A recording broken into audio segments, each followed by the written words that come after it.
আজ থেকে ৫৬ বছর আগে নাগেরহাটে রায়পুর বড় মসজিদে যখন এই তাফসীর শুরু করি ৫৬ বছর আগে, আল্লাহু আকবার, আল্লাহু আকবার, এতদিন অনেক মানুষ হায়াতও পায় না। আল্লাহু আকবার, আল্লাহু আকবার। আর আমার একটা অভ্যাস ছিল কোরআনের হক কথাগুলা নির্দ্বিধায় নিঃসংকোচে নির্ভয়ে বলে যাওয়া। সুবহানাল্লাহ। তখন থেকে একদল লোক কত রকম কত কিছু করেছে। তারা এক সুরে বলেছে লুতুমালানার বেল শেষ। তাদের বেল কিন্তু অনেক আগে শেষ হয়ে গেছে, কিন্তু লুতুমালানার বেল এখনো। তাহলে এই বেল রাখার না রাখার মালিক কে? লিকুল্লি নাফসিন আজাল। প্রত্যেক মানুষের জন্যে, প্রত্যেক জীবের জন্যে একটা মেয়াদ, একটা টাইম, একটা সময় নির্ধারিত আছে। ফায়জা জা আজালুহুম লা ইস্তাখিরুনা সাআতাও ওয়ালা ইস্তাকদিমুন। আপনারা তেলাওয়াত করেন। নির্ধারিত সময় যখন এসে যাবে, জীবন ঘড়ি ঘুরতে ঘুরতে ঘুরতে ঘুরতে নির্দিষ্ট লাল দাগের উপরে যখন এসে থেমে যাবে, তখন আপনার জীবন প্রদীপ নিভে যাবে। আর মৃত্যু এমন এক জিনিস, সব কিছুর ক্রমিক নম্বর আছে, পরম্পরা আছে, সিরিয়াল আছে। মরণ এমন জিনিস যেটার কোনো সিরিয়াল। বাপ থাকতে ছেলে মরে না, বড় ভাই থাকতে ছোট ভাই। তাহলে বোঝা গেল মরণের সিরিয়াল নাই, যে কোনো সময়। আর আমাদের কার ভিসার মেয়াদ কত গিয়েছে, কত সামনে আছে, এটা কি আমরা কেউ জানি? যদি আল্লাহ এটা জানাই দিতেন যে তোমার হায়াত এই পর্যন্ত, তাইলে আপনারা আমরা মরণের 10 বছর আগ থেকেই মরে যেতাম। সময় তো শেষ, আর কত।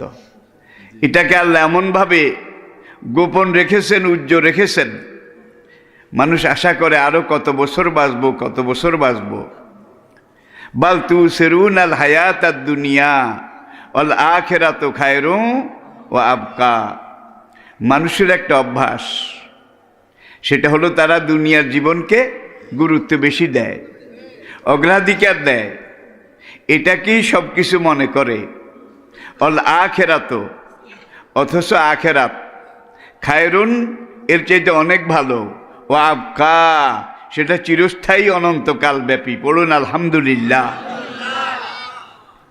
কোরআনে পাকে আল্লাহ রাব্বুল আলামিন ইরশাদ করেছেন যে তোমাদের দুনিয়ার 1000 বছর, 50,000 বছর।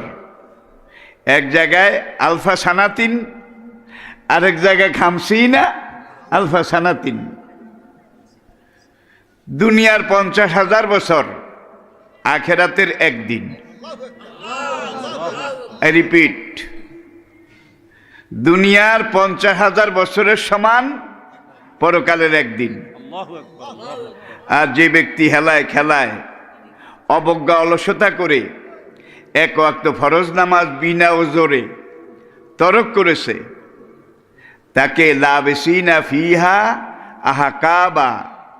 সূরা নাবার এই আয়াতের তাফসিরে সব মুফাসসিরিনে কেরাম একমত, তাকে কমপক্ষে 80 হোক বা এক ওয়াক্তের জন্যে জাহান্নামের আগুনে জ্বলতে হবে। একটা হোক বা হবে 3,88,00,000 বছরের। তাই এক হোক বা 3,88,00,000 বছর, 80 হোক বা, আল্লাহু আকবার। পূরণ করলে যত হবে। কোনো ক্যালকুলেটরে, কোনো কম্পিউটারে এই হিসাব করা সম্ভব নয়। এক ওয়াক্তের জন্য 80 হোক বা যদি হয়, বেবাক ওয়াক্তে যে পড়ে না তার কত হোক বা, তার তো কোনো হোক বাই নাই। আজকে আমরা যতই ঘাট তেড়ামি করি আর যতই ক্যাডারগিরি করি, ফেরাউন কিন্তু এর চাইতে অনেক বড় ক্যাডার ছিল। নমরুদ, সাদ্দাদ এর চাইতে অনেক বড় ক্যাডার ছিল। আল্লাহর এই জমিনে কত যুগে কত ফেরাউন খোদার উপরে খোদকারি করেছে, কত কিছু করেছে। কেউ কি টিকতে পেরেছে? জোরে বলেন। কালের স্রোত বয়ে যাচ্ছে, বয়ে যাবে। অতিলকাল আইয়াম নুদাবিলুহা বাইনান নাস। নদীর স্রোত চলছে, চলমান স্রোতের উপরে একটা ঢেউ তৈয়ার হয়, মাথা উঁচু করে দাঁড়াবার চেষ্টা করে, সঙ্গে সঙ্গে পিছন থেকে 2 নম্বর ঢেউটা আসতে থাকে। ও যখন একটু সোজা হয়ে দাঁড়াবার চেষ্টা করে, পিছনের ঢেউটা একটা ধাক্কা দিয়ে আগের ঢেউটাকে স্রোতের সাথে মিশাই ফেলে। মিশাই ফেলার পরে ওর জায়গায় দাঁড়ায়, তুমকো হটা দিয়া আপ মাই ইহাঁ রাহুঙ্গা, তোমাকে সরাই দিয়েছি, এখন আমি এখানে থাকব। কিন্তু সেই ঢেউ হিসাব করে না, তার পিছনে কিন্তু 3 নম্বর আসতেছে। ঠিক কিনা বলেন, ঠিক কিনা বলেন? কত বিজ্ঞান ভিত্তিক, কত যৌক্তিক। কালের স্রোতধারা চলছে, আর সেই স্রোতধারার উপরে, জীবন নদীর স্রোতধারার উপরে আপনি, আমি, আমরা এক একটা ঢেউ, এক একটা ঢেউ, এক একটা ঢেউয়ের স্থিতিকাল, সময় যতটুকুন মহাকালের এই ইতিহাসে আমাদের সময় তার চাইতে অনেক অনেক কম। ঠিক কিনা বলেন, ঠিক কিনা বলেন? তাহলে আমরা আল্লাহর কাছে যেতে হবে। এই জীবনে যা কিছু করছি এর হিসাব দিতে হবে নাকি হবে না?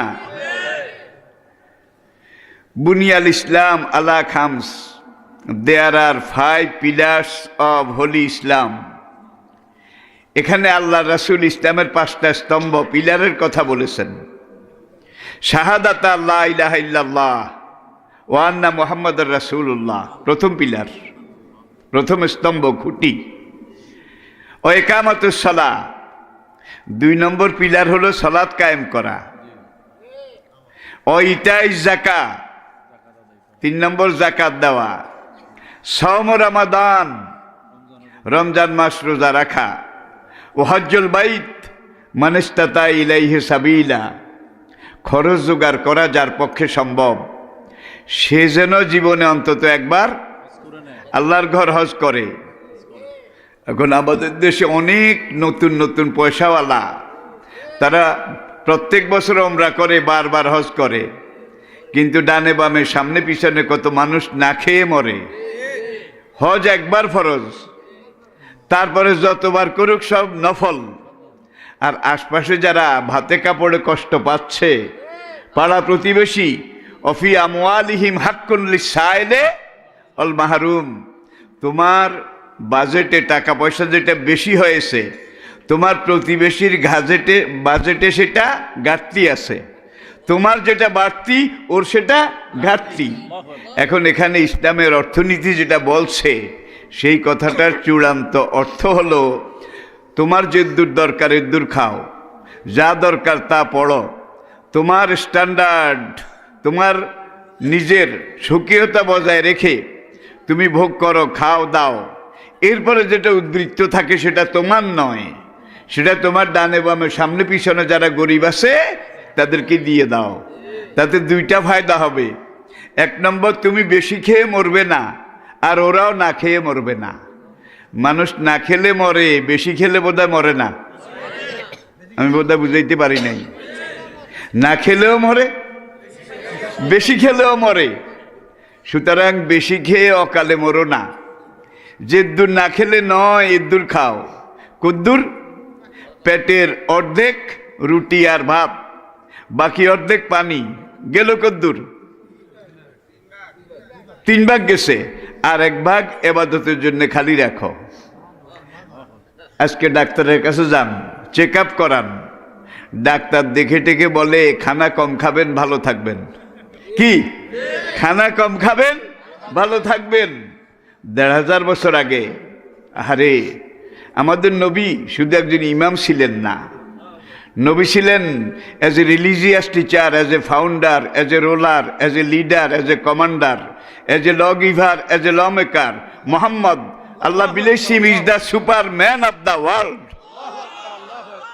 নবী যতগুলো জীবন বিধান, আদর্শের কথা বলেছেন, আজকের আধুনিক বিজ্ঞান এগুলোর উপরে রিসার্চ গবেষণা করে নবীর এই আদর্শের কাছে সারেন্ডার করেছে। কোথা থেকে কি বলবো, নবী আমাদেরকে শিখিয়েছেন তোরা যখন হাসি দাও, হাসি দিলে তোমরা পড়িও কি কি আলহামদুলিল্লাহ। আলহামদুলিল্লাহ। একদল আধুনিক বিজ্ঞানী, দেহবিজ্ঞানী, তারা এটা নিয়ে প্রথম বিরক্তি প্রকাশ করেছে। বিরক্তি, হাসিটা কেমন একটা বিরক্তিকর জিনিস, হেচ্ছো হেচ্ছো। হ্যাঁ, এটা দেওয়ার পরে ইসলামের নবী, কোরআনের নবী আলহামদুলিল্লাহ পড়তে বলল কেন? আরেকদল বিজ্ঞানী বলে এই নবী এমন নবী, তিনি অযৌক্তিক অবৈজ্ঞানিক একটা কথাও বলেন নাই। আর নবী যেই কোরআন নিয়ে এসেছেন, ইয়াসিন আল কোরআনিল হাকিম, এই কোরআনের মধ্যে অযৌক্তিক ওই অবৈজ্ঞানিক একটা কথাও আল্লাহ বলেননি। আজকে বিজ্ঞান যেই লাইনে বালেগ হয়েছে, পূর্ণতা পেয়েছে, ম্যাচিউরড হয়েছে, এই লাইনগুলো প্রত্যেকটা কোরআনে এসে মিলে যাচ্ছে। আর বিজ্ঞানের যেই লাইন এখনো কোরআনে মিলছে না, বুঝতে হবে এই লাইন এখনো বালেগ হয় নাই, না বালেগ। যখন বালেগ হবে কোরআনের সাথে মিলে যেতে বাধ্য হবে, ঠিক কিনা বলেন? আসুন এখন এই খানার কথাটা প্রথমে 1 নম্বরে আসুন।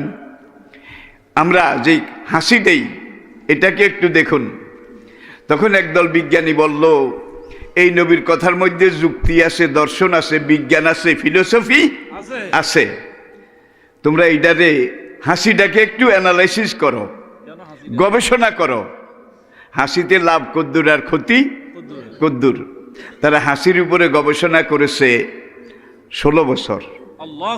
16 বছর গবেষণা করে তারা হাসি এটার মধ্যে পেয়েছে, মানুষ যখন হাসি দেয় তার লাংস, হার্ট, ফুসফুস, এখান থেকে যেই বাতাসটা বেরিয়ে আসে নাক এবং মুখ দিয়ে, এই বাতাসটার গতি ঘন্টায় 160 মাইল। 10 নম্বর সিগন্যাল হতে এত তেজ নাই, 160 মাইল। এই বেগে যখন হাসিতে নাক মুখ দিয়ে বাতাসটা বের হয়, আপনার হার্ট, বাল্ব, লিভার, কিডনি, পিত্ত, ব্লাডার, ফুসফুস, প্রোস্টেট গ্ল্যান্ড, প্রত্যেকটা অঙ্গ থেকে লক্ষ লক্ষ রোগ জীবাণু যেগুলো নিঃশ্বাসের সাথে ঢুকেছিল হাসির সাথে সব বের হয়ে যায়। যার জন্যে আমাদের নবী শিখিয়েছেন হাসি দিছ জীবাণু বের হয়ে গেছে, আলহামদুলিল্লাহ পড়ো, আল্লাহু আকবার। বিজ্ঞানীরা থান্ডার্ড হয়ে গেছে।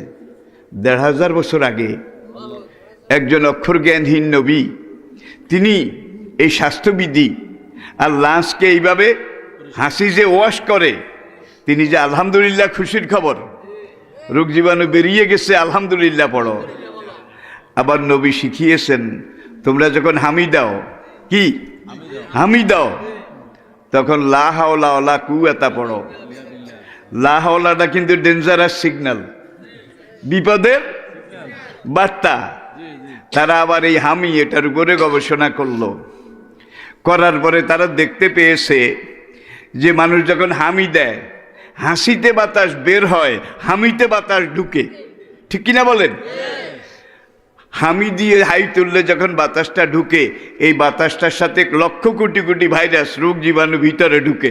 যার জন্য নবী বলছেন লা হাওলা পড়ো, হামি দিছে লা হাওলা পড়ো, আল্লাহর কাছে সারেন্ডার করো, সব জীবাণু আল্লাহ নিউট্রাল করে দেবে, অকর্ম করে দেবে, তোমার কোনোখানে কোনো ক্ষতি করতে পারবে না। বিজ্ঞান আছে নাকি নাই? সায়েন্স আছে নাকি নাই? এইভাবে যদি আমি একটা একটা করে বলতে যাই, সারা রাত বললেও কোনো কুল কিনারা পাওয়া যাবে না।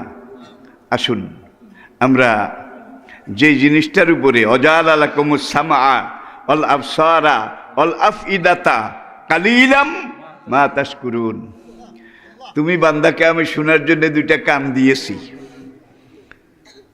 ওয়াল আবসারা দেখার জন্য 2টো চোখ দিয়েছি, ওয়াল আফইদাতা তোমার শরীরটাকে চালু রাখার জন্য, গরম রাখার জন্য এখানে একটা ডায়নামা ফিট করে দিয়েছি। আল্লাহু আকবার, আল্লাহু আকবার। এই ডায়নামা যতক্ষণ চলবে আপনার জীবন প্রদীপ ততক্ষণ জ্বলবে। ডায়নামা যখন থেমে যাবে, দুনিয়ার সব ডাক্তার একত্র হয়েও আপনাকে বাঁচাতে পারবে না, ফিরাতে পারবে না। এরপরে আসেন আপনার মাথা, এটা হলো আপনার জেনারেল হেডকোয়ার্টার। জেনারেল হেডকোয়ার্টার এখানে 12,000 রগ আছে, 12,000। আল্লাহু আকবার। এই রগগুলো মাথার এখান থেকে শরীরের নিচের দিকে নেমেছে। ওই যে কোনো মানুষ হঠাৎ যদি স্ট্রোক করে, ডাক্তার এসে বলে যে গেন্ডির রগ ছিঁড়ে গেছে, গ্রামের মানুষ এটা বলে, তারা স্ট্রোক বুঝে না, গেন্ডির রগ একটা রগ, 12,000-এর একটা রগ। কিভাবে যেন ব্যতিক্রম হয়ে গেছে, লোকটা পড়ে গেছে, কথাও বলতে পারে না, হুঁশ জ্ঞানও নাই, 12,000 রগের এক রগ। এটার ঠেলা এদ্দুর, 2-4 খান ছিঁড়লে এটার ঠেলা কদ্দুর। আসেন, এখন এই যে 12,000 রগ, এগুলোকে একটা একটা করে বের করে একটার সাথে একটা যদি জোড়া দেওয়া হয়, 2.5 লক্ষ মাইল লম্বা হয়। 2.5 লক্ষ মাইল। আল্লাহু এই এখান থেকে আঁকা বাঁকা আঁকা বাঁকা আঁকা বাঁকা এইভাবে বিভিন্ন শরীরের চ্যানেল সব ঘুরে ঘুরে প্রত্যেকখানে জয়েন্ট লিঙ্ক লাইন নিয়ে পায়ের আঙ্গুলে গিয়ে রগগুলো শেষ হয়েছে। এবং প্রতি সেকেন্ডে কমপক্ষে 6 লিটার রক্ত, 6 লিটার রক্ত মাথার তালু থেকে পাওয়ার তলা পর্যন্ত। এখানে ডায়নামার একটা সাইড লাইন আছে, সেখানে একটা ব্যারেল আছে, সেখান থেকে ঝাঁক ঝাঁক ঝাঁক ঝাঁক, বিশ্বাস করেন না, আবদান আবদান আবদান স্প্রে করতেছে, স্প্রে স্প্রে স্প্রে। সেকেন্ডে কমপক্ষে 6 লিটার রক্ত 2 লক্ষ মাইল রগ পেরিয়ে আপ ডাউন করে। কত বড় কারিগর! মানুষকে তার নিজের দিকে একবার দেখে না, কিভাবে আমি তাকে বানিয়েছি, সৃষ্টি করেছি। একটা একটা করে নেয়ামত যদি গণনা করো, গণে শেষ করতে লা তুসুহা, গণনা করে শেষ করতে পারবে না।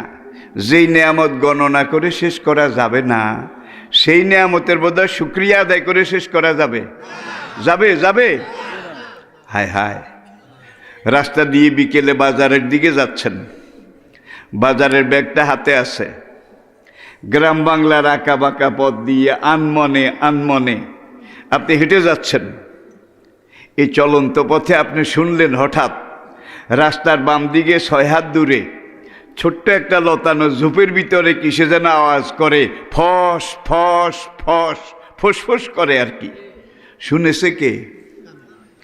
সারা গাঁও। অজালাকুমুসসামা, দেখেন আল্লাহ কানের কথা আগে বলেছে। এখান থেকে তোমার জীবন ডিউটি শুরু। তোমার প্রত্যেকটা অঙ্গ প্রত্যঙ্গ কিভাবে তোমাকে রক্ষা করে দেখো, কান দিয়ে শুরু।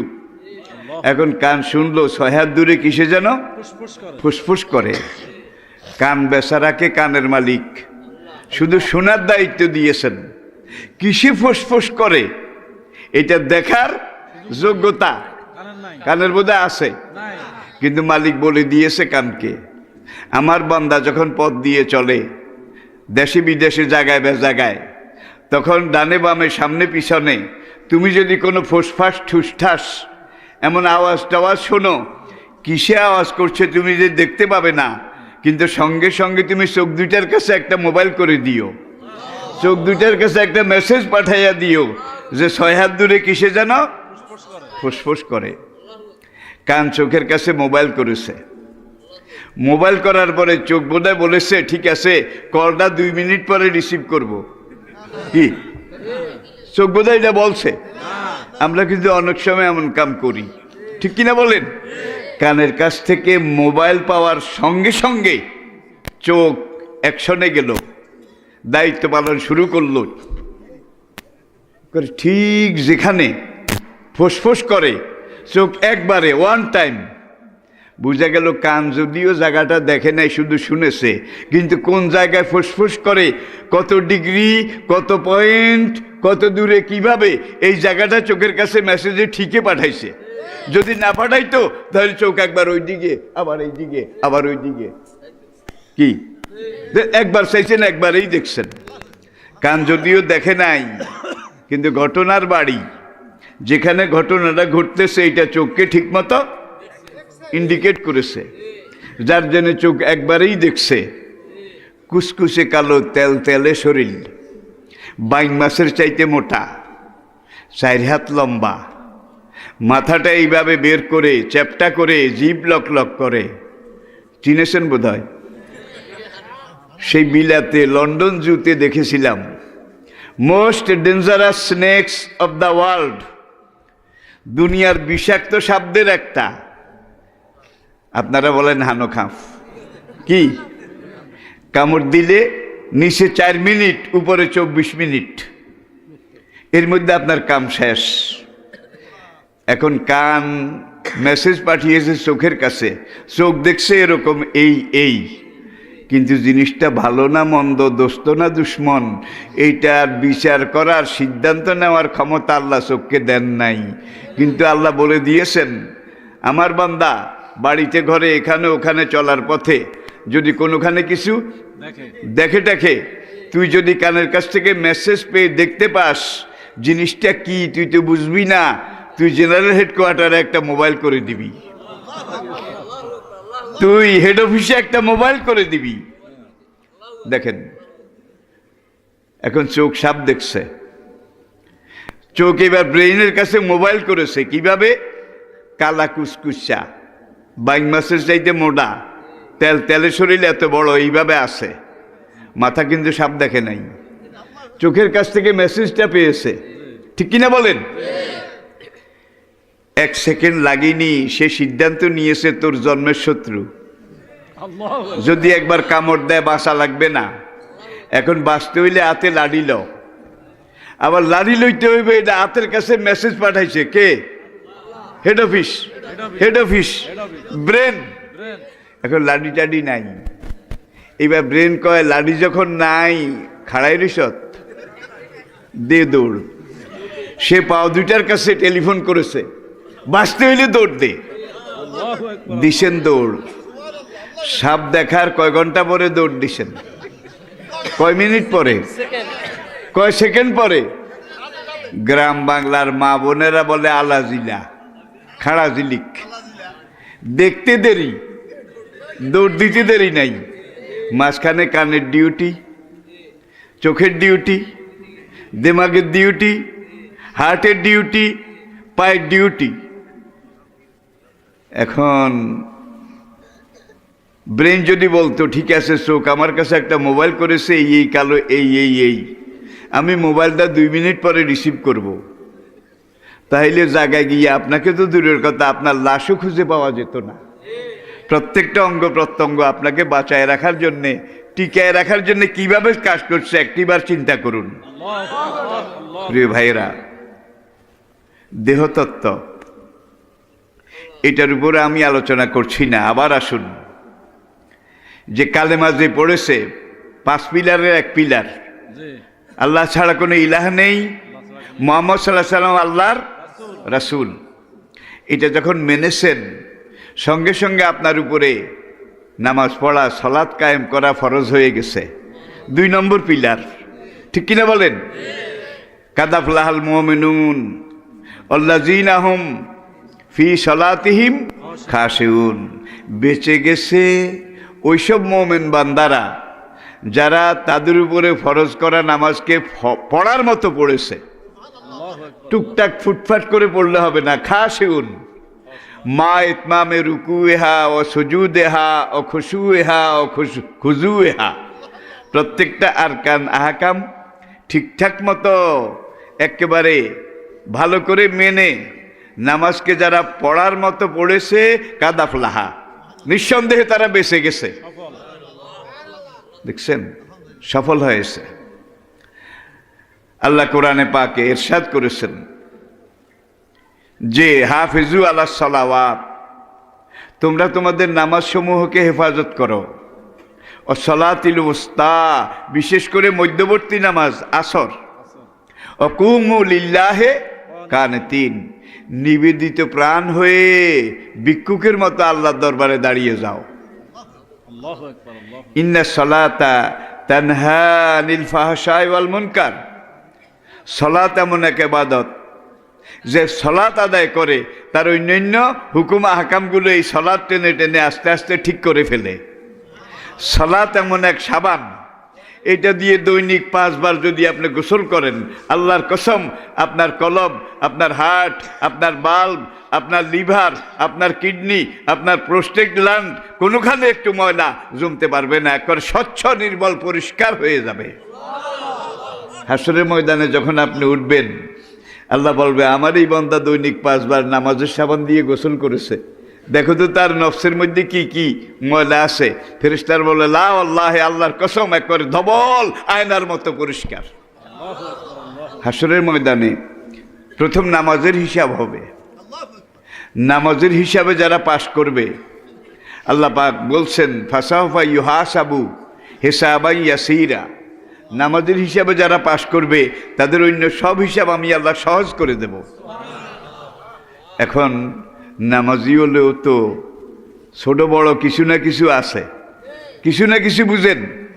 বেগুনা শুধু নবীরা, নবী ছাড়া সবার মধ্যে কম বেশ কি আছে, ভুল ত্রুটি গুনাহ আছে কিনা।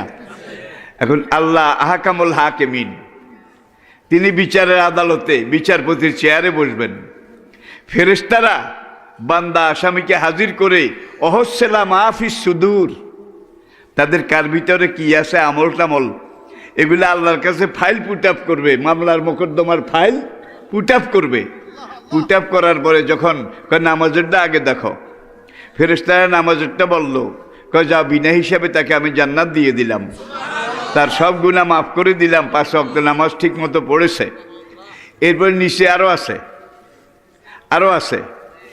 ফেরেশতারা বলে রব্বুল আলামিন, 2 নম্বরে দেখা যায় 6টা লাল দাগ, 3 নম্বরে দেখা যায় 4টা লাল দাগ, 4 নম্বরে দেখা যায় আরো কয়েকটা লাল দাগ। আল্লাহ বলবেন বড় দেশ শাসন করতে হইলে বড় মন লাগে। কুলিল্লাহুম্মা মালিকাল মুলক, আমার চাইতে বড় দেশ আর কে আছে, আমার চাইতে বড় আহকামুল হাকিমিন আর কে আছে। পুঁটি মাছের মন নিয়ে বড় দেশ চালানো যায় না, ঠিক কিনা বলেন। আমি এত ছোট মন লইয়া গদিতে বসি নাই। আমার বান্দা নামাজের হিসাবে যখন পাশ করেছে, তানহা আনিল ফাহশাই ওয়াল মুনকার, এই নামাজের বদৌলতে তার সব আমি মাফ করে দিলাম, অন্য সব মাফ করে দিলাম। ফেরেশতারা বলে এনাদার মোর, এনাদার মোর, আরো কিছু লাল দাগ, কত লাল দাগ। আমার বান্দা নামাজের হিসাবে পাশ করছে, এখন হুডি মাছ আর বিরুলি সারা দিন তো গেলে অত খলই পড়বে না, এগুলা বাদ দে, বাদ দে। তাহলে 5 ওয়াক্ত নামাজ ঠিক মতো আদায় করতে রাজি আছেন তো, আছেন তো।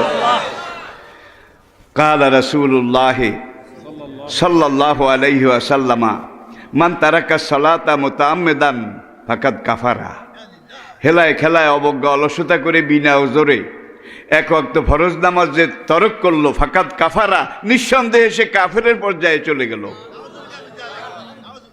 আরেক হাদিস, ওয়াকালা রাসূলুল্লাহ সাল্লাল্লাহু আলাইহি ওয়াসাল্লাম আল ফারকু বাইনাল মুমিনি ওয়াল কাফিরি তারকুস সালাহ, 2 জন মানুষের মধ্যে পার্থক্য নিরূপণ করে একটাই ইবাদত, সেটা সালাত। যে সালাত কায়েম করে সে মুমিন, আর যে সালাত তরক করে সে কাফের।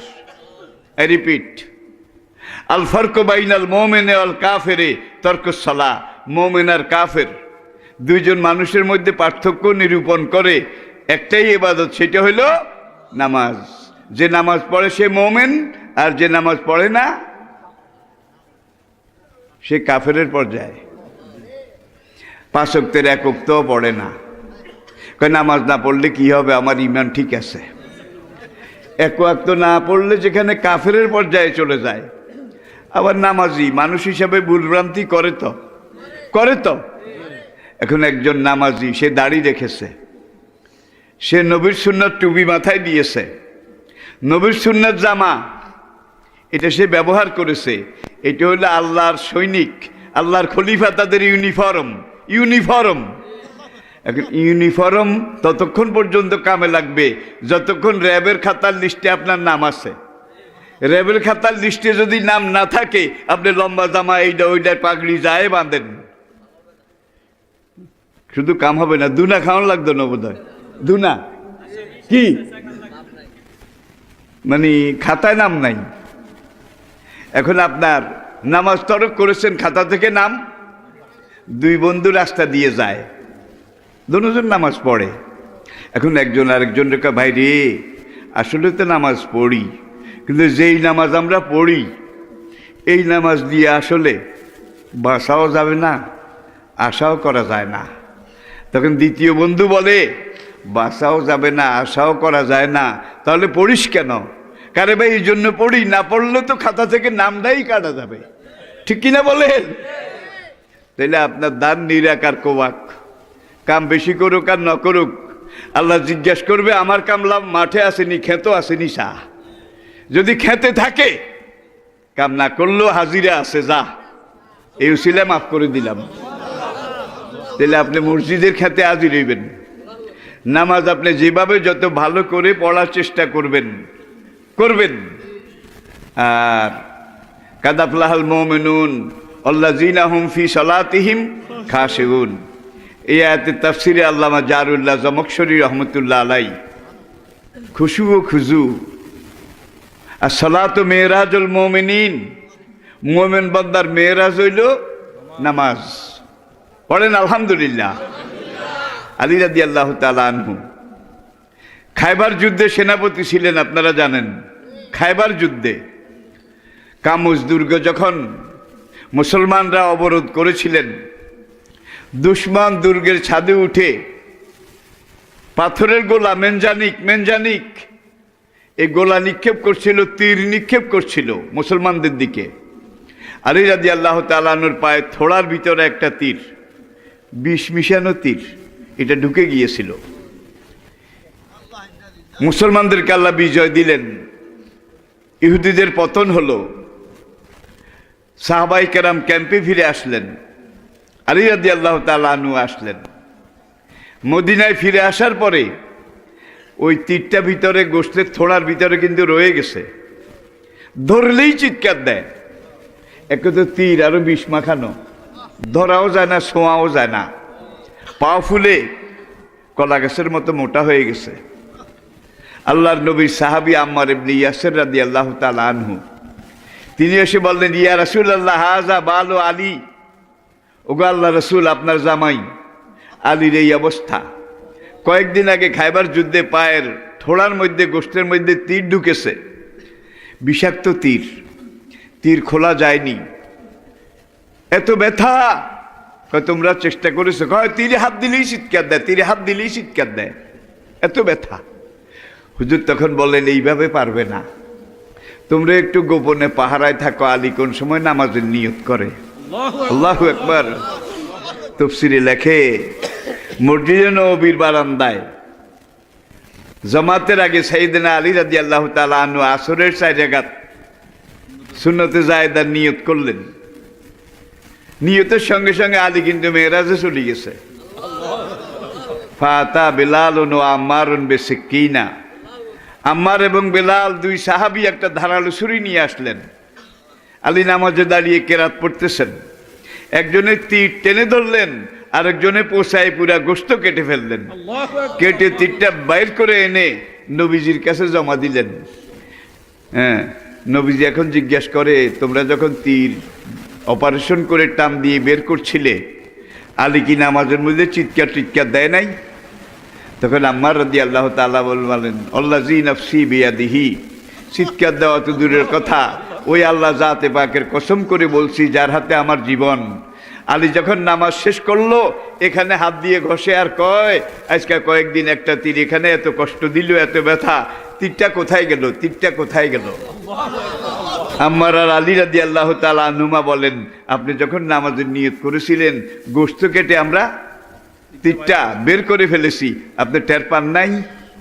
আলী জবাব দেন, আল্লাযী নাফসি বিয়াদিহি, ওই আল্লাহ জাতে পাকের কসম করে বলছি যার হাতে আমার জীবন, যতক্ষণ আমি আলী নামাজে ছিলাম, তীর বের করার সময় ব্যথা পাওয়া তো দূরের কথা, ততক্ষণ নামাজের মধ্যে রেখে আমাকে যদি 1000 বার 1,00,000 বার জবাইও করতা, আল্লাহর কসম আমি টের পেতাম না।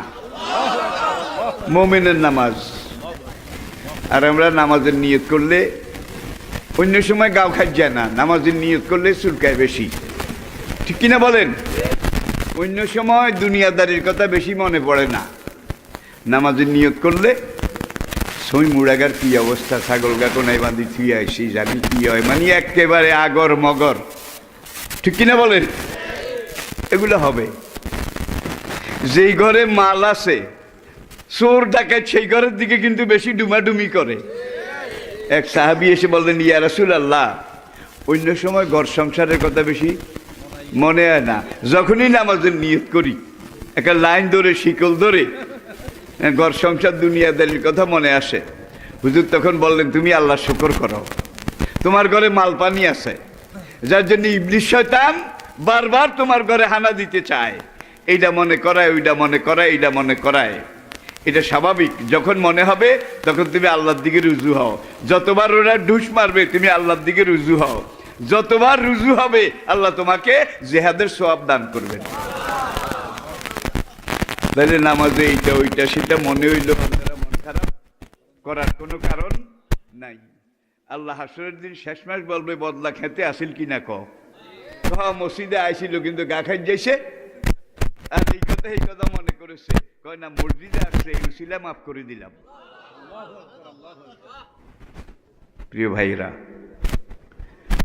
তাহলে আমরা 5 ওয়াক্ত নামাজ ঠিক মতো আদায় করতে রাজি আছি।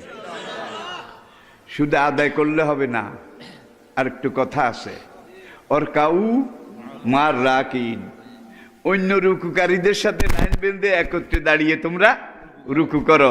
অসুজুদু, বহু বছর লাইনে দাঁড়িয়ে সবাই একত্রে সেজদা করো। কোনটার কথা? কি একলা একলা? একলা একলা। ইয়াকা নাবুদু, আমরা একমাত্র তোমার সাহায্য চাই। ও ইয়াকা নাস্তাইন, আমরা একমাত্র তোমার কাছে সাহায্য চাই। আমি না আমরা, আমি না আমরা। আরে ভাই, আমি নিয়ে আল্লাহ কোনো চিন্তাই করেন নাই। কোরআনের যত জায়গায় আল্লাহ নামাজের টার্মস কন্ডিশনস ব্যবহার করেছেন, সব জায়গায় নাহানু নাহানু, আমরা আমরা, ঠিক কিনা বলেন? এটা দিয়েও বোঝা গেছে নামাজ শরী কোনো ওজন না থাকলে জামাতে পড়তে হবে, ঠিক কিনা বলেন? জামাতে পড়ার মধ্যে আবার মনে করেন এক জায়গায় 50 জন 100 জন মুসলমান সফরে, জিহাদে, ভ্রমণে একত্র হয়েছেন, বা আপনারা কক্সবাজার পিকনিকে যাচ্ছেন, এখন চকরিয়ার ওখানে গেছেন, নামাজের সময় হয়ে গেছে, বুঝার জন্য বলছি, সবাই মুসলমান। এখন সেখানে গাড়ি থামিয়ে নামাজ আদায় করা ফরজ নাকি মৌজ করলে চলবে? আগে আল্লাহটা ঠিক রাখেন, আল্লাহর কসম আল্লাহ আপনার সবগুলা ঠিক রাখবে। আর যদি আল্লাহটা আপনি তাল বেতাল করেন, আপনার সব কাম তাল বেতাল হয়ে যাবে। এটাকে ঠিক মতো আপনি করতেও পারবেন না, উসুলও দিতে পারবেন না। সবাই নামবেন গাড়ি থেকে, বুঝার জন্য বলছি উদাহরণ। এখন আজান একজনের দিকে, জামাতে নামাজ পড়তে হবে। জামাতে নামাজ পড়তে হলে ইমাম বানাইতে হবে। এখন ভোট দিবেন কাহাকে? সেরাগালি বদনাকে? কি ইন্না আকরামাকুম ইনদাল্লাহে আতকাকুম, এই 50 জনের ভিতরে তোমার জানা মতো যে লোকটা সবচাইতে শরীয়তের পাবন্দ, সবচাইতে সুন্নতের অনুসারী, সবচাইতে বেশি মোত্তাকি পরহেজগার, এই লোকটাকে তোমরা ইমাম হিসাবে ভোট দাও। ইক্তাদাই তো, এই ইক্তাদাই ইমাম তো ব্যালট পেপার। কি ব্যালট পেপার? আপনার এই ব্যালটের মাধ্যমে একবারে যাকে সবচেয়ে পারফেক্ট মনে করেছেন তাকে ভোট দিছেন। কারণ আল্লাহর হক যারা আদায় করে তারা বন্দার হকও আদায় করবে। আর যারা আল্লাহরে বুড়িয়া আঙ্গুল দেখায় 5 ওয়াক্ত নামাজের সময় বুড়িয়া আঙ্গুল, তারা আপনাকে বলবে আমাকে ভোট দিলে গরুর গাড়ির চাক্কার মতো জিলাপি খাওয়াবো, মোটকার মতো রসগোল্লা খাওয়াবো। আপনারা কেউ সেরেছে, এই তো পাইছে মনের মানুষ, কিন্তু একবারও চিন্তা করলেন না গরুর গাড়ির চাক্কার মতো জিলাপি খাওয়াবে, এই জিলাপিটা কোন কড়াইতে ভেজেছে? এত বড় কড়াই আসে নাকি? মোটকার মতো রসগোল্লা কোন কড়াইতে সিদ্ধ করেছে? সে তো স্বার্থের জন্য বলছে। এই যুগে কিন্তু এগুলোই চলছে, ঠিক কিনা বলেন? ঠিক কিনা বলেন? সুতরাং এগুলাতে ভুলা যাবে না। অ্যাজ এ পারফেক্ট ম্যান, ইন্না আকরামাকুম ইনদাল্লাহি আতকাকুম, সবচেয়ে বাছুনি করা লোকটাকে ভোট দাও। আফটার অল সে তো মানুষ, তার মধ্যে লোভ আছে, কামনা আছে, বাসনা আছে, কাম, ক্রোধ, লোভ, মোহ, মদ, মাৎসর্য, ছয়রিপু তার মধ্যেও। এখন প্রথম রাগাত ঠিক মতো বসছে। ইমাম সাহেব হুজুরে আর কি, আপনারা তো একটা যাইতে বেহাজাল ইমাম কই। এখন আপনারা আল্লাহর দিনের এই ময়দানে আল্লাহর সৈনিক। একটু আগে আপনারা ফলিন বুঝেন, সফু সফু ফাকম, স্ট্রেট ইউর লাইন প্লিজ। আমি বিদেশে গেলে যখন ইমামতি খতিবি করি আর কি, তখন ওই বাংলা, ইংরেজি, আরবি, উর্দু 4 ভাষায় বলা লাগে। কারণ দুনিয়ার বিভিন্ন দেশের বিভিন্ন ভাষার বিভিন্ন রঙের মানুষ। এখন আপনারা লাইনে দাঁড়িয়ে গেছেন, ইমাম সাহেব কমান্ড করেছে, কমান্ডিং অফিসার, আল্লাহু আকবার। এখন আল্লাহ বলছেন এইবার তোমরা ইমামের ইতাআত করো। ইমাম কমান্ড করবে, তোমরা সেই হিসাবে আনুগত্য কাজ করবে, ঠিক কিনা বলেন? এখন দ্বিতীয় রাকাতে ইমাম সৈরাচার হয়ে গেছে। এই দ্বিতীয় রাকাতে দাঁড়িয়ে ইমাম সাহেব আলহামদু সূরার কাছে ধারেও যায় নাই, দোয়ায়ে কুনুত পড়া শুরু করছে। কিন্তু আল্লাহ রাসূলের তরিকা কি? লা সালাতা ইল্লা বিফাতিহাতিল কিতাব মান লাম ইয়াকরা বিউম্মিল কোরআন। সূরা ফাতিহা পড়তে হবে, এটা ফরজ, ওয়াজিবাতে সালাতের মধ্যে দেখে নিয়েন।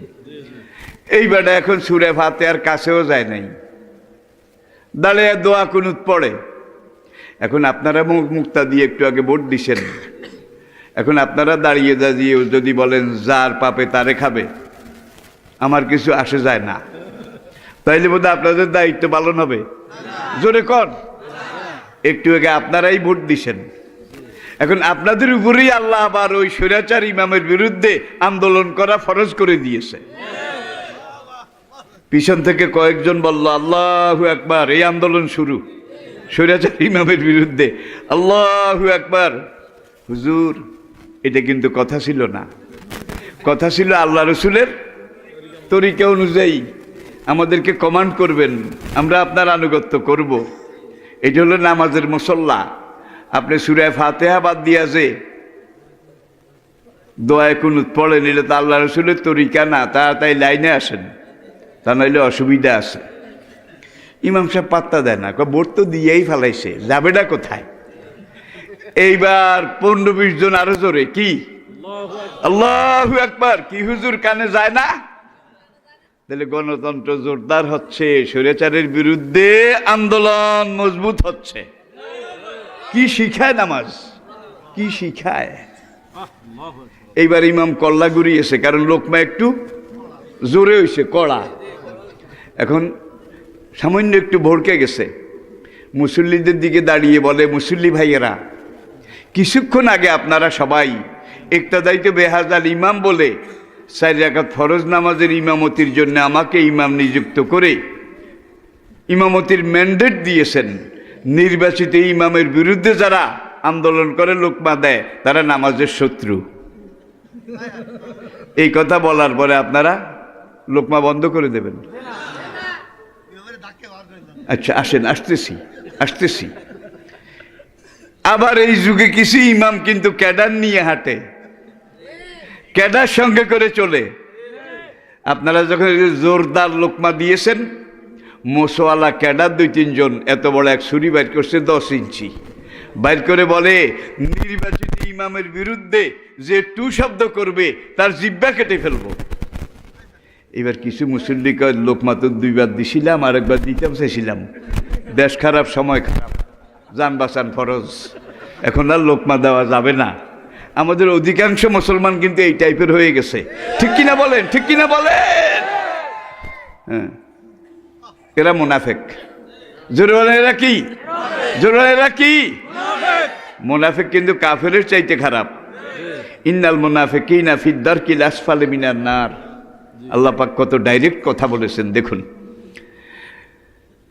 এখন যখন বলছে জিব্বা কেটে ফেলবো, এই করব সেই করব, আল্লাহ এইটাও আবার আমাদেরকে বলেছেন লাউ মাতা লাইমিন, ক্যাডারদের লাল চোখ সব নবী দেখছে। কি ফেরাউনের লাল চোখের চেয়ে লালা ছিল, ফেরাউনের ক্যাডারগিরি, নমরুদের ক্যাডারগিরি এর চেয়েতে বেশি আছিল, কিন্তু মুসার লোকজন ধমকে থেমে গেছে। থেমে গেছে মক্কাতে আল্লাহর নবীর সাহাবীরা ধমকে থেমে গেছে নাকি? কোনো ধমকে এদেরকে ধরবে না। বিরোধিতা যত হবে মুমিন দ্বীনের পথে তত মজবুত হবে। ঠিক কিনা বলেন? ঠিক কিনা বলেন? এইবার পুরা মসজিদ থেকে আরো জোরে কি আল্লাহু আকবার। স্বৈরাচারী ইমাম সাবধান, দিস ইজ আওয়ার আখিরি লোকমা টু ইউ। শেষ লোকমা এইটা। হয় লাইনে আসেন, তা নইলে action action, direct action, action action. লোকমা কয়বার? জোরে বলেন কয়বার? এগুলোও তো আল্লাহ আল্লাহ রাসূল শিখাইছে কত ভালো করে। লোকমা দিতে দিতে আমাদের ওয়াক্তই চলে যায়। লোকমা দিয়ে সব হলো কি? তাহলে 3 বারের বেশি লোকমা নাই। 3 বারে যদি স্বৈরাচারী ইমাম লাইনে আসে তাইলে তোমরা এতাত আনুগত্য করো, আর যদি লাইনে না আসে ফালা তুতে মান আগফালনা কালবাহু আন যিকরিনা অত্তাবা হাওয়াহু অকানা আমরুহু ফরতা। দেখছেন কারবার?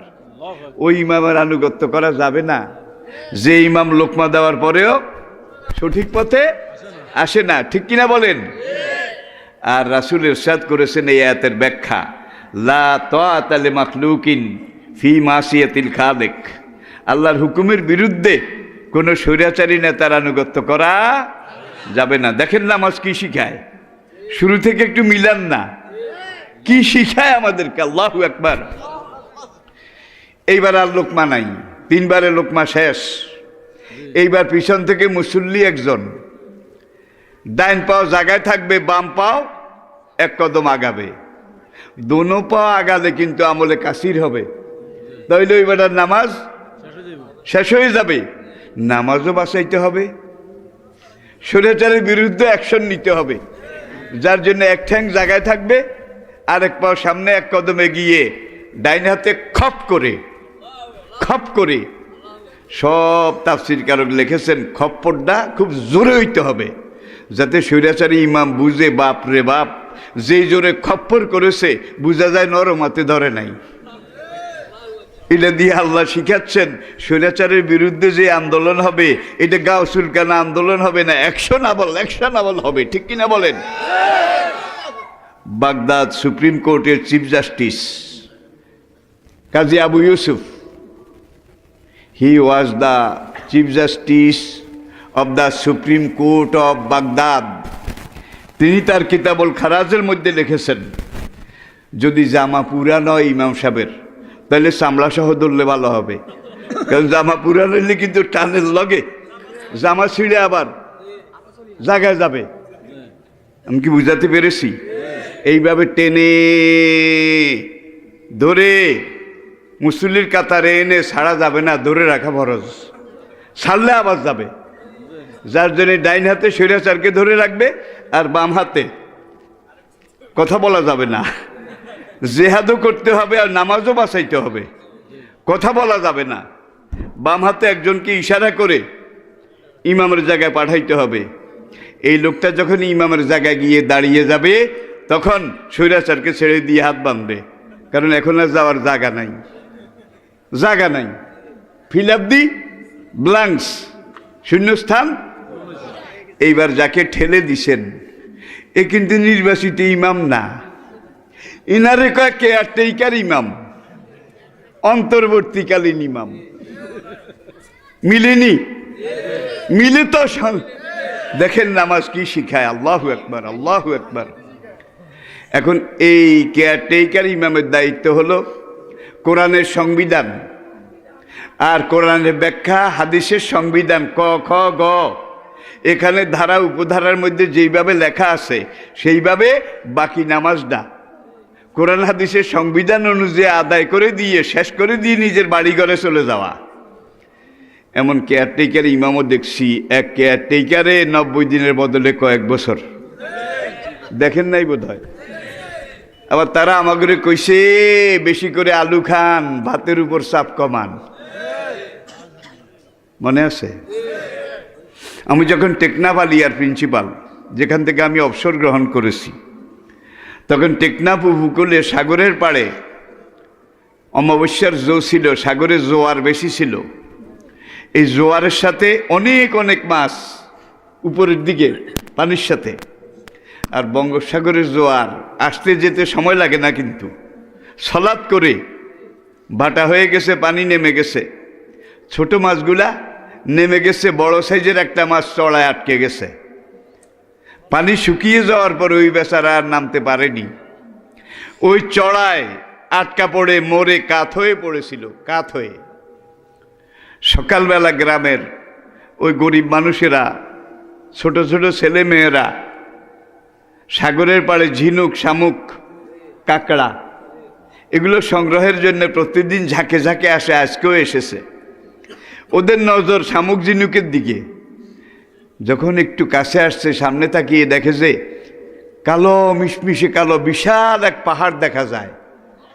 পাহাড়ের এক মাথা পাহাড়ের ডালে, আরেক মাথা সাগরের পানিতে। এখন একজন আরেকজনকে কয়, ভাই রে ভাই, কেরামতি পাহাড়, কুদরতি পাহাড়, কাল বিকালেও তো ছিল না, এই রাইতে রাইতে এত বড় পাহাড় এখানে কি করে আসলো? একদল দিশে দৌড়, আরেক দল কিং কর্তব্য বিমূঢ় আবির্ভূত হয়ে পাহাড়ের দিকে চায়। কিন্তু সব সমাজের সব মানুষ তো আর আমার মতো মূর্খ বোয়ালি কলন্দার না। কিছু হুঁশিয়ার শিক্ষিত মানুষ আছে, তারা সাহসে ভর করে আস্তে আস্তে আস্তে আস্তে কালো পাহাড়ের কাছে গেল। গিয়ে তারা দেখলো পাহাড় পর্বত কিছু না, মাছ একটা চড়ায় আটকা পড়ে মরে গেছে। কাত হয়ে পড়া অবস্থায় মাছটার উচ্চতা ছিল 13 তালা দালানের সমান। আল্লাহু আকবার, আল্লাহু আকবার, আল্লাহু আকবার, ভাই আমার নিজের চোখের দেখা ঘটনা বলছি। আল্লাহু আকবার, আল্লাহু আকবার, আল্লাহু আকবার। ঢাকাতে খবর দেওয়া হলো, হেলিকপ্টারে মৎস্য বিভাগের বড় বড় কর্তারা আসলো। আল্লাহু আকবার, আল্লাহু আকবার, তারা এসে মাছটাকে মাপলো। আল্লাহু আকবার, মাছটা লম্বা ছিল 120 মিটার। আল্লাহু আকবার, আল্লাহু আকবার। খাইছে রে খাইছে। মাছটার ওজন ছিল 110 টন। আল্লাহু আকবার, আল্লাহু আকবার, আল্লাহু আকবার। সমুদ্র বিজ্ঞানীরা এই মাছটাকে সেখানে দেখে জরিপ করে স্বীকার করেছে যে এই সাইজের, এর চাইতে বড় লক্ষ কোটি কোটি মাছ সাগর মহাসাগরে আছে। আল্লাহু এগুলা গণনা করে শেষ করা যাবে না। এই সাইজের এক একটা মাছ প্রতিদিন 4 টন ছোট মাছ খাদ্য হিসাবে খায়। আল্লাহু আকবার, একটা মাছে 4 টন খায়। 1 কোটি মাছে, 100 কোটি মাছে আল্লাহু আকবার, আল্লাহু আকবার, আল্লাহু আকবার। ওরা বোধহয় না খেয়ে মরেছে, মরার ডর আছে। এই জন্যে নাই, তারা একজনকে রাজ্জাক মানে, রেজেক দাতা মানে, যার জন্য ওদের রেজেক ফুরিয়ে যাওয়া তো দূরের কথা, কোনোদিন ঘাটতিও হয় না। রেজেকে ঘাটতি হয় আমাদের। আমরা কেউ চেয়ারম্যান সাহেবের কাছে রেজেক চাই, এমপি সাহেবের কাছে চাই, কেউ অমুকের কাছে চাই, মহারাজাতা পীরের কাছে চাই, খাজা বাবার কাছে চাই, ঠিক কিনা বলেন? কিন্তু রেজেক দাতা কয়জন? ইন্নাল্লাহা হুয়ার রাজ্জাকু যুল কুওয়াতিল মাতিন ওয়া তারযুকু মান তাশাউ বিগাইরি হিসাব। কুল মা ইনদাল্লাহি খায়রুম মিনাল লাহবি ওয়া মিনাত তিজারা আল্লাহু খায়রুর রাজিকিন। কি সাংঘাতিক কথা রে বাবা। এখন আল্লাহর একজন ফেরেশতা আছে, কিন্তু খাদ্য বিভাগটা হ্যান্ডেলিং করেন। আল্লাহ কোন কইলে তয়, আর তো কিছু লাগে না। কিন্তু দেখেন, একজন দিছে পররাষ্ট্র মন্ত্রণালয়ের দায়িত্ব, ইনি জিবরাইল। যুগে যুগে আল্লাহর আরশ আর নবুয়তের ব্রাঞ্চ অফিস, যত যোগাযোগ ট্রানজেকশন সব এই বেটায় করে, পররাষ্ট্র। আরেকজন স্বরাষ্ট্র, হ্যাঁ, ইনি হলেন ইসরাফিল আলাইহিস সালাতু ওয়াস সালাম, বাঁশি মুখে দাঁড়িয়ে আছে।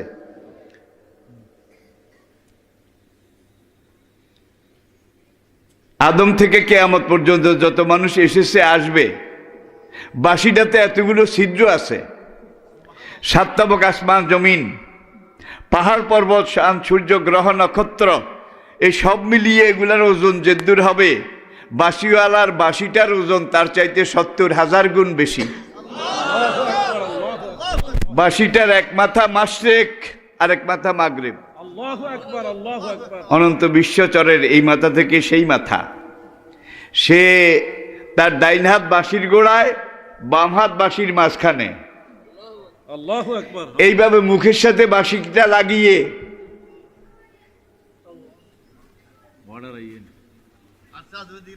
অনন্তকাল আর সে আজিমের দিকে তাকিয়ে আছে। আল্লাহ পাক যখন বলবে 1 2 3 উনফুক, সঙ্গে সঙ্গে ফু দেবে। আল্লাহু আকবার, আল্লাহু আকবার। এই ধরার মধ্যে কোটি কোটি বছর চলে গেছে, এই বেটায় কবার গা খাই গেছে কন নাকি? যেইভাবে আছে সেইভাবে, ঠিক কিনা বলেন? আল্লাহু আকবার, আল্লাহু আকবার। এনাকে আমি বুঝার জন্য বলছি আর কি। স্বরাষ্ট্র মন্ত্রণালয় যতদিন দরকার রাষ্ট্র রক্ষা করবে, আর যেদিন হুকুম হবে এক বাঁশিয়ে ফোঙো, কুল্লু মান আলাইহা ফান ওয়া ইয়াবকা ওয়াজহু রাব্বিকা যুল জালালি ওয়াল ইকরাম। আরেকজন আছে খাদ্যমন্ত্রী মিকাইল আলাইহিস সালাম, রুজি রেজেক জীবন জীবিকা এগুলো হ্যান্ডেলিং করে, বন্টন করে।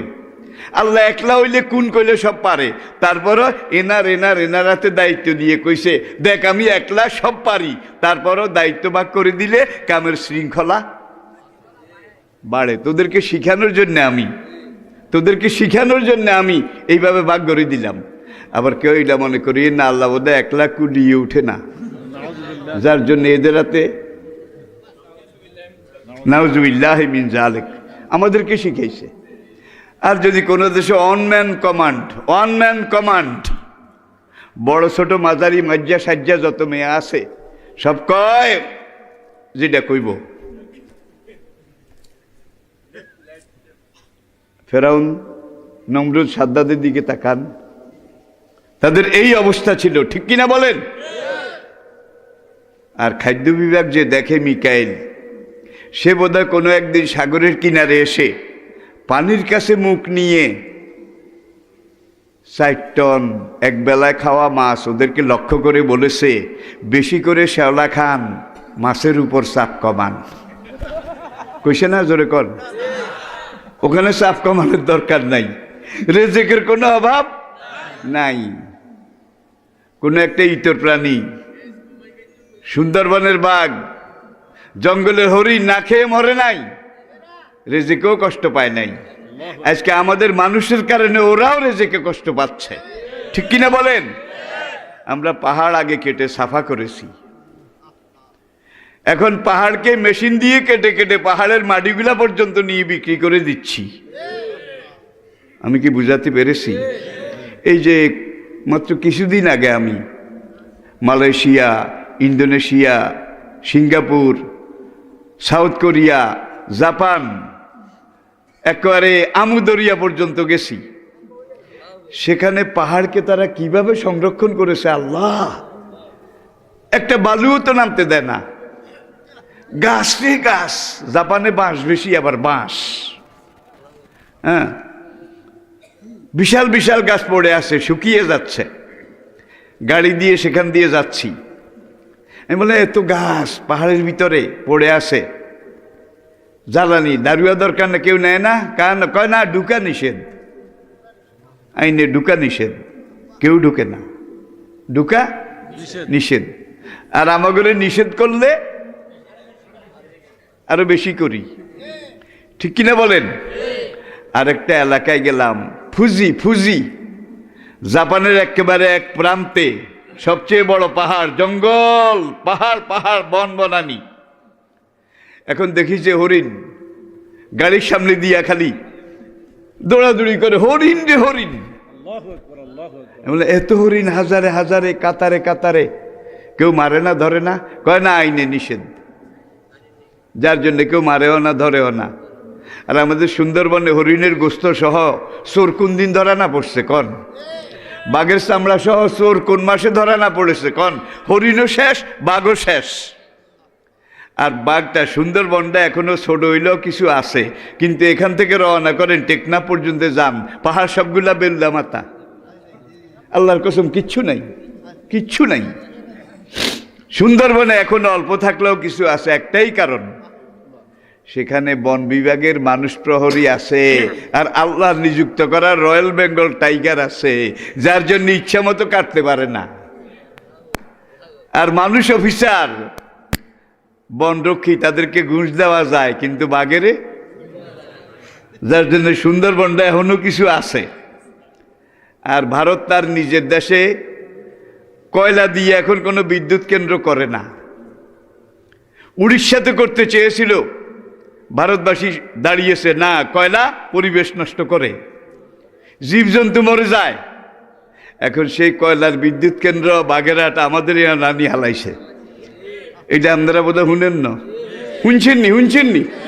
দুনিয়ার সবগুলা দেশ এখন কয়লা ব্যবহার করা নিষেধ করেছে। এগুলো আমার আলোচনা না, বুঝার জন্য একটু ইঙ্গিত করলাম, তাহলে আমরা 5 ওয়াক্ত নামাজ ঠিক মতো পড়ব। বোধহয় আপনাদের অসুবিধা হচ্ছে, আমি কথা শেষ করে দিচ্ছি। একবার আসমানের দিকে তাকান।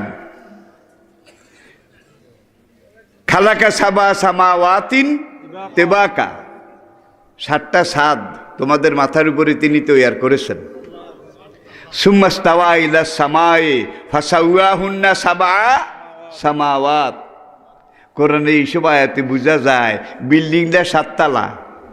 কি বিল্ডিংটা 7 তালা?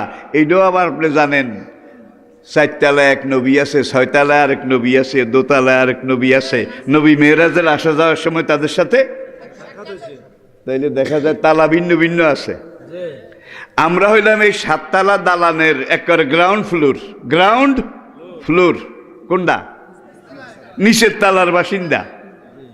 এই অনন্ত বিশ্ব চরাচর, পাহাড় পর্বত, সাগর মহাসাগর।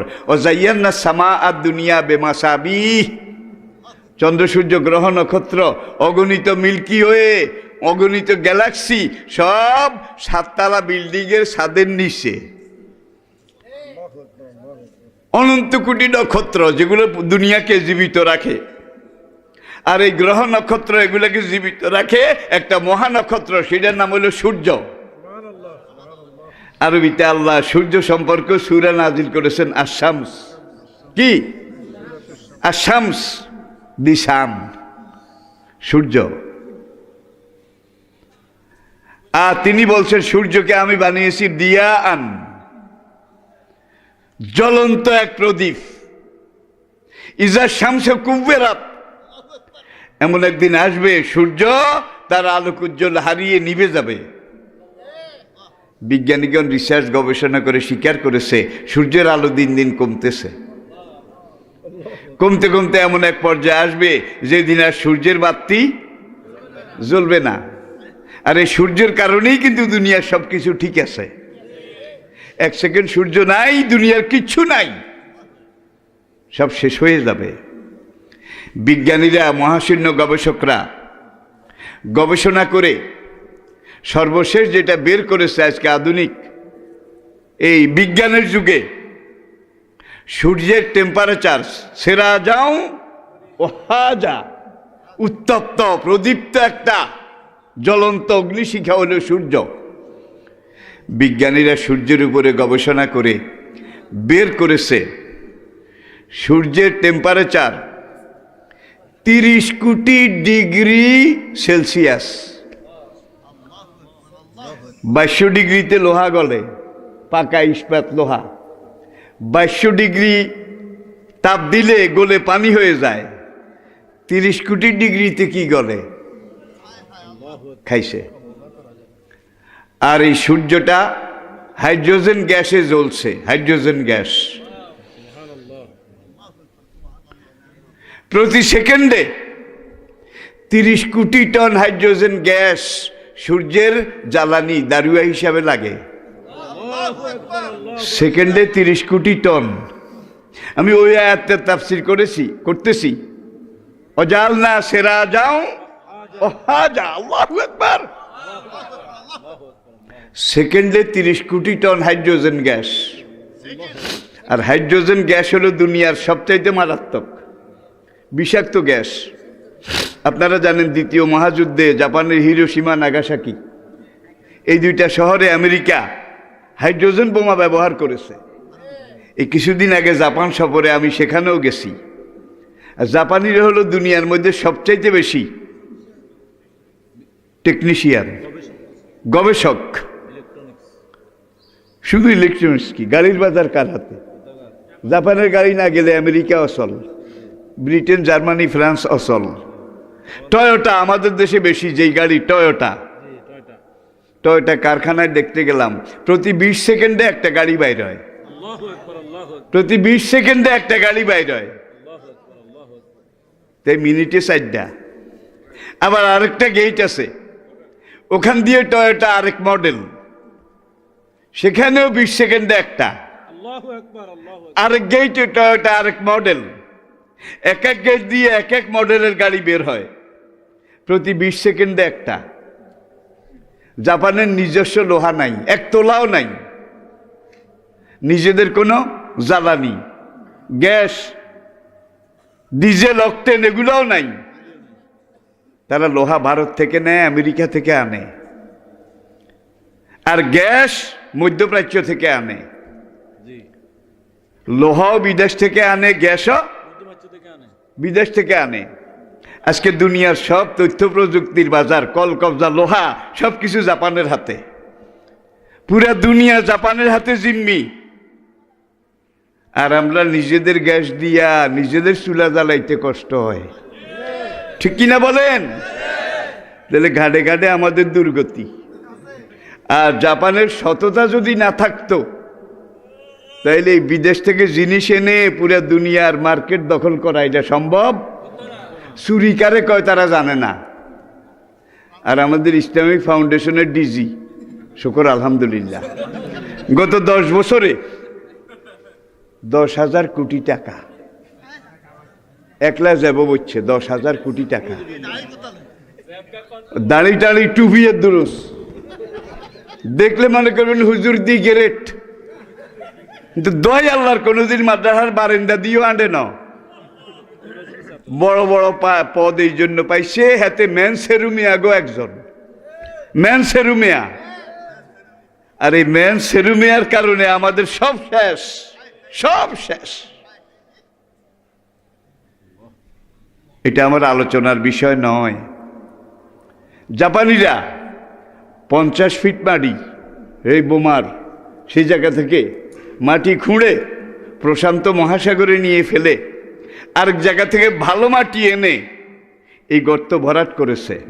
3 দিন পরে দেখা গেছে এই মাটিগুলো হাইড্রোজেন গ্যাস হইয়া গেছে, কাজে লাগানো যাচ্ছে না। তো কিছু কিছু বিজ্ঞানী বলছে সেকেন্ডে 30 কোটি টন খাইছে রে খাইছে। কোন দিন আবার এই গ্যাস শেষ হয়ে যায়, তাহলে সেরাগ নিভে যাবে।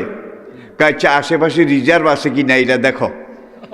তারা সূর্যের চারিদিকে রিজার্ভেশন গ্যাস এটা পরীক্ষা করে তারা দেখেছে এবং স্বীকার করেছে সামনে আরো 500 কোটি বছর, 500 কোটি বছর সেকেন্ডে 30 কোটি টন করে জ্বালিয়ে টিকে থাকার মতো গ্যাস সেখানে রিজার্ভ আছে।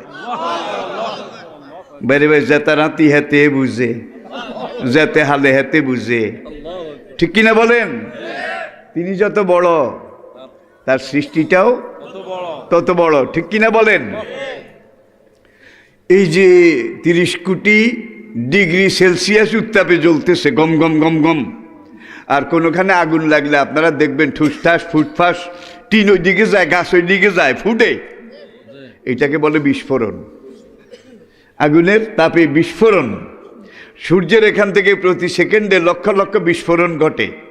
এই বিস্ফোরণের সাথে হাইড্রোজেন গ্যাস, চাকা চাকা দলা দলা গ্যাস নিচের দিকে পড়ে। একটা আয়াত আল্লাহ পাক বলছেন, তোমাদের মাথার উপরে আমি আল্লাহ একটা অদৃশ্য আকাশও তৈরি করেছি, অদৃশ্য আকাশ, যেটা তোমরা দেখতে পাও না।